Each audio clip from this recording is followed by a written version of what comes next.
Shalom saudara-saudaraku yang dikasihi Tuhan, dimanapun saudara berada, kiranya damai sejahtera Allah melimpah dalam hati dan hidup saudara semua. Sebelum kita mendengarkan firman Tuhan, mari berdoa. Ya Bapa yang baik, kami mengucap syukur atas kasih penyertaan-Mu dalam hidup kami yang tak pernah habis-habisnya. Saat ini kami mau mendengarkan firman-Mu. Kiranya Roh Kudus-Mu menolong agar kami pun dapat memahaminya.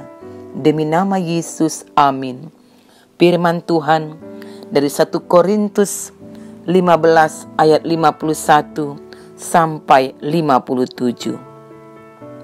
Sesungguhnya aku menyatakan kepadamu suatu rahasia, kita tidak akan mati semuanya, tapi kita semuanya akan diubah. Dalam sekejap mata pada waktu bunyi napiri yang terakhir. Sebab napiri akan berbunyi dan orang-orang mati akan dibangkitkan dalam keadaan yang tidak dapat binasa, dan kita semua akan diubah. Karena yang dapat binasa ini harus mengenakan yang tidak dapat binasa, dan yang dapat mati ini harus mengenakan yang tidak dapat mati. Dan sesudah yang dapat binasa ini mengenakan yang tidak dapat binasa, dan yang dapat mati ini mengenakan yang tidak dapat mati, maka akan genaplah firman Tuhan yang tertulis, maut telah ditelan dalam kemenangan. Hai maut, di manakah kemenanganmu? Hai maut, di manakah sengatmu? Sengat maut ialah dosa, dan kuasa dosa ialah hukum Taurat. Tapi syukur kepada Allah yang telah memberikan kepada kita kemenangan oleh Yesus Kristus Tuhan kita. Tema kita, kemenangan dari Kristus. Saudara-saudaraku, Yesus memang telah mati, tapi ceritanya tidak berhenti hanya sampai di situ saja. 3 hari setelah kematiannya, Yesus bangkit dari antara orang mati.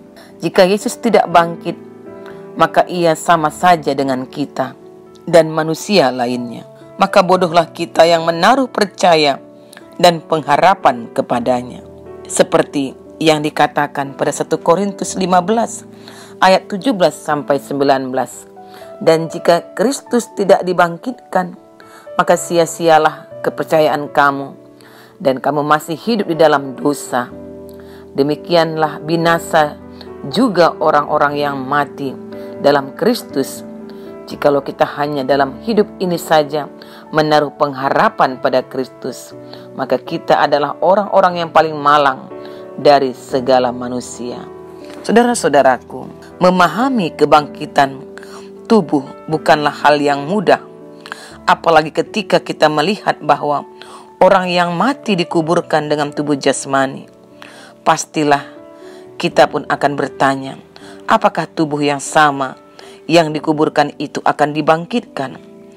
Inilah juga yang dialami oleh Rasul Paulus di tengah-tengah kehidupan umat Tuhan, jemaat yang ada di kota Korintus. Orang Korintus membantah kebangkitan tubuh, karena bagi mereka, bagaimana mungkin tubuh yang sudah mati, dikuburkan menjadi debu, dapat dipulihkan kembali dan dapat masuk surga? Apakah orang yang mati itu akan dibangkitkan dengan tubuh yang sama seperti dulu?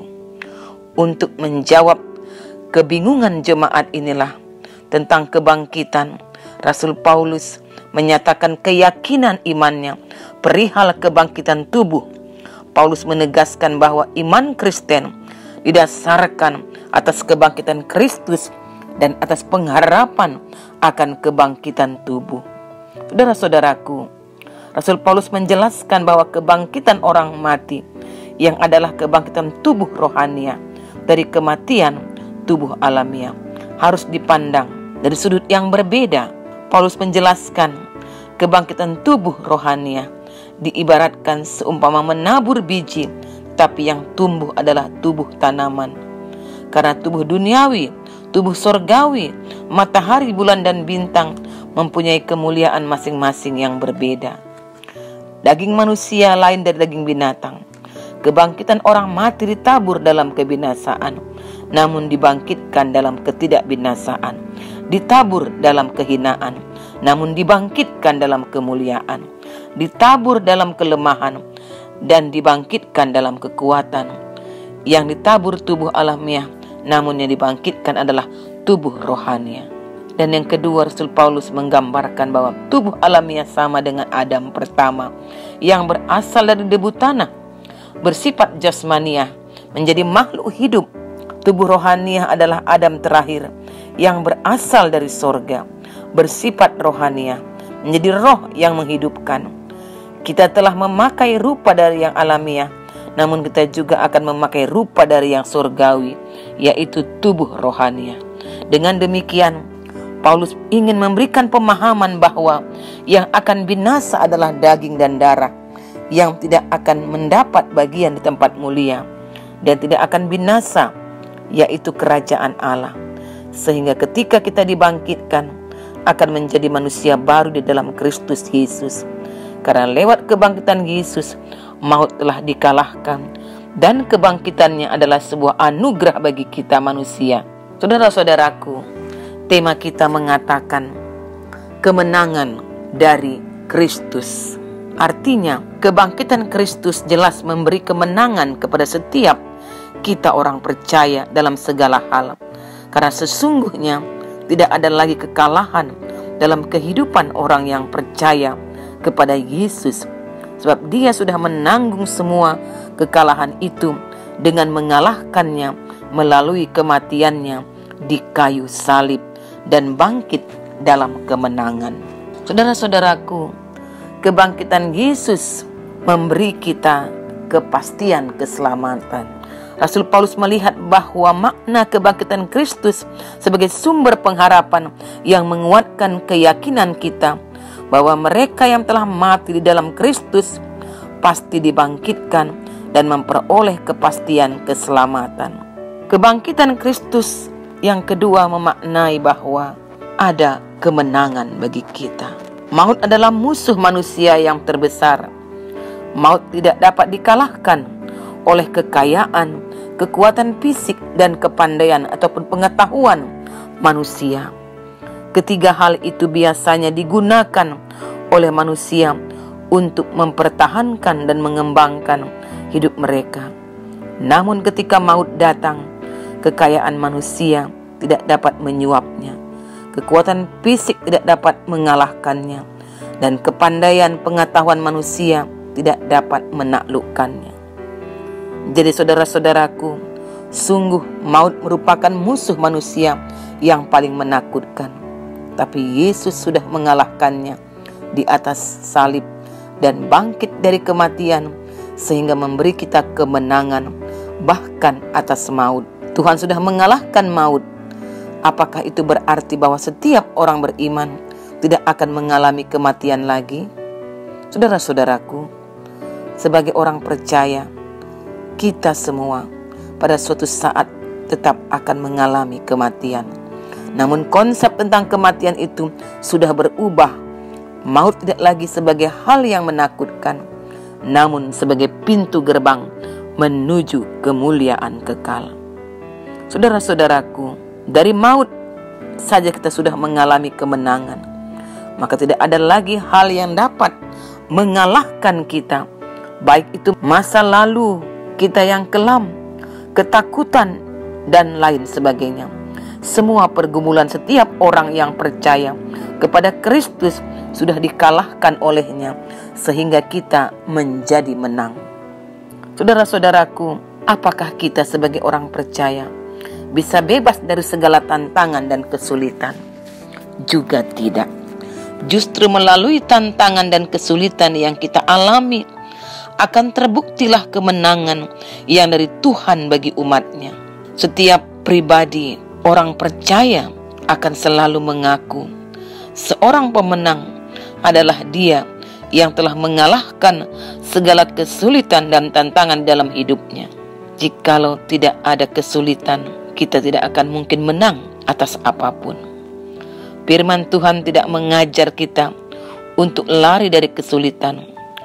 Jikalau hal itu dikehendaki Tuhan, mintalah hikmat dan kekuatan daripadanya untuk bisa menghadapinya, bahkan menaklukkan segala kesulitan itu. Dan kita pun akan mengalami kemenangan yang datangnya dari Kristus. Saudara-saudaraku, makna kebangkitan Kristus yang ketiga, yakni mendorong kita untuk terus giat melayani. Jadi saudara-saudaraku, dalam kehidupan kita sebagai anak-anak Tuhan, biarlah kita menjalani hidup ini hanya untuk memenuhi target-target rohani. Mereka yang tidak tahu atau tidak peduli untuk melihat target jangka panjang di dalam kekekalan, karena mereka lupa bahwa masih ada kehidupan yang menanti mereka setelah mereka mati, yaitu hidup di dalam alam baka, entahkah mereka ke sorga atau ke neraka. Tapi kita sebagai umat Tuhan, biarlah kita tetap percaya dan selalu diingatkan akan tujuan hidup kita, dan kita pun dapat memberi hidup kita ini untuk terus giat melayani.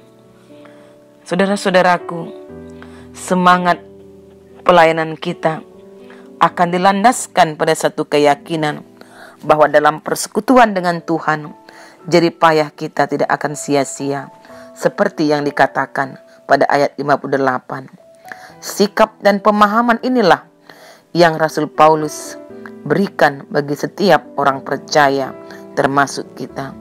Bagi Paulus, pemberitaan bahwa Tuhan Yesus sudah bangkit, dan dengan demikian orang percaya juga akan bangkit, jauh lebih penting daripada memperdebatkan soal menerima karunia-karunia seperti yang dialami dalam kehidupan jemaat di Korintus, atau mereka terjebak untuk masuk kelompok ini dan kelompok itu. Karena orang percaya yang iman tetap teguh dan giat dalam pekerjaan Tuhan, percaya bahwa mereka melayani Tuhan yang hidup. Sekali lagi saudara-saudaraku, pelayanan jadi bermakna karena yang kita layani adalah Tuhan yang hidup dan berkuasa. Kita pun percaya karena Kristus hidup, maka Dia menyertai kita dengan kemampuan dan kuasanya. Dia janjikan dan Dia pastikan bahwa setiap pelayanan kita dan setiap hamba-hamba Tuhan yang melayani menerima upahnya masing-masing. Tuhan kiranya memberkati perenungan kita. Mari berdoa. Terima kasih Tuhan, Engkau sudah melawat kami dengan firman-Mu, meneguhkan kami akan kuasa kebangkitan-Mu. Biarlah kami pun menjadi seorang pemenang untuk mengalahkan situasi kehidupan kami bersama Tuhan. Dalam nama Yesus, amin. Salam saudara-saudaraku, Tuhan Yesus memberkati.